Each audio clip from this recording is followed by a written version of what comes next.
अस्सलाम वालेकुम दोस्तों, छा हाल आहे? उम्मीद कयां थो सभु ख़ुशि हूंदा, मन में हूंदा। अॼु ॻाल्हि करण वारा आहियूं Sindh TV J drama soap आहे, सीरियल न आहे सोप चंड किरण, उनजे बारे में ॻाल्हि करण वारा आहियूं। त वीडियो असांजी तव्हांखे पसंदि अचे त लाइक करे ऐं कहिड़े हिन ड्रामे में तव्हांजो को फेवरेट एक्टर आहे उनजे बारे में कमेंट कजो। त हलूं था 5 मिनट की तरफ़। त चंड किरण जी आख़िरी किस्त कॾहिं हलंदी ऐं कहिड़ो आख़िरी किस्त कहिड़ी आहे, त उनजे बाबति तव्हां सां ॻाल्हि ॿोल कंदासीं।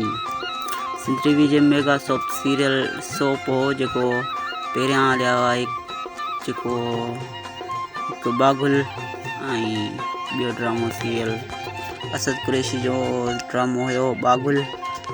तमामु सुपरहिट रहियो ऐं तमामु सुठी कहाणी हुई। ऐं उन खां पोइ ड्रामो सीरियल मक़तल हलियो, उनजी बि तमामु बहितरीनु स्टोरी हुई, तमामु सुठो हलियो। ऐं चंड किरण में एतिरे जेके माण्हुनि उमेदूं रखियूं ओतिरो लही न सघियो उमेदुनि ते।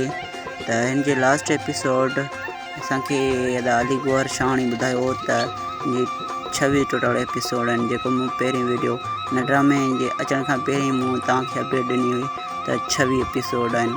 त थी सघे थो जीअं ड्रामा हलनि पिया त 23 एपिसोड ते, त शायदि 23 खां 26 ताईं हली सघे थो। ऐं हुन खां पोइ इहा मेगा सोप सीरियल ड्रामो तोलाब हलण वारो आहे ऐं हली रहियो आहे, इंशाअल्लाह हलंदो हाणे। ऐं वीडियो मूं ठाहियो आहे, शायदि तव्हां पोइ ॾिसंदा हूंदा त हली चुको हूंदो। सो हिन में तव्हांजा को फेवरेट एक्टर ऐं जेको तोलाब में उन्हनि जो तव्हांजा को फेवरेट एक्टर हुजे, तव्हांजे पसंदीदा अदाकार हुजे, उनजे बाबति असांखे कमेंट में ज़रूरु ॿुधाइजो। सो तव्हांखे ॿिए ड्रामनि जे बाबति का अपडेट ॼाण हुजे त असांजे चैनल खे सब्सक्राइब करे बेल नोटिफिकेशन ऑल करे छॾींदा ऐं असांजे चैनल जो कमेंट में ॿुधाए छॾिजो तव्हांखे कहिड़े ड्रामनि जे बाबति अपडेट खपे। सो मिलूं था पंहिंजी नई वीडियो में, तेसिताईं ॾींदा इस्माइल बलोच खे मोकल। जिते हुजो ख़ुशि हुजो, आबाद हुजो, सिंध सलामत, साथ सलामत, ख़ुदा हाफ़िज़।